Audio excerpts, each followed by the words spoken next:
how to protect your utility from flooding. Step 4. Develop a plan to implement mitigation measures.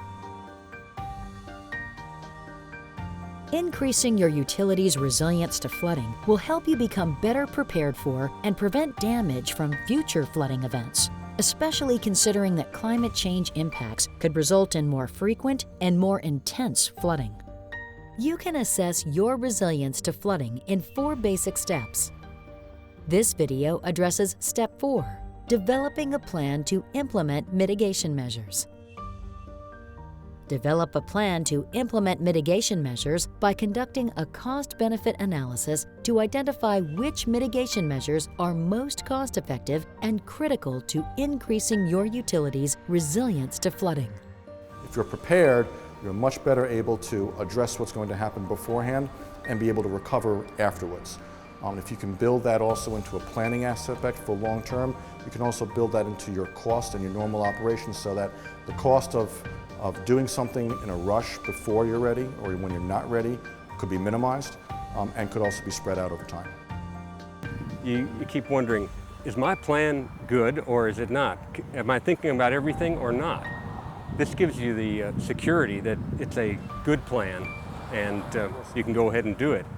What utility needs to do is first assess what those risks are and then build into perhaps a longer term capital planning or replacement planning. For instance, many facilities, if they were built 10, 15 or 20 years ago, then those facilities or those assets may be reaching their life cycle and would normally need to be replaced. In terms of, okay, I know that I'm going to replace this 5 years from now. Yeah. So I can build out what I'm going to replace this. I'm going to locate this somewhere else. Oh, hey, when I replace it. And what the engineers have suggested is a gradual replacement program so that it's not a huge investment all of a sudden, but you start working it in and gradually building in resiliency. The best way for a water utility, a wastewater utility, or any utility in general is not only be able to provide the level of service on a regular day, but especially during those extreme events. A thorough assessment of your facility, like the one conducted in Berwick following these 4 steps, will help you prepare for, mitigate, and recover from hazardous situations.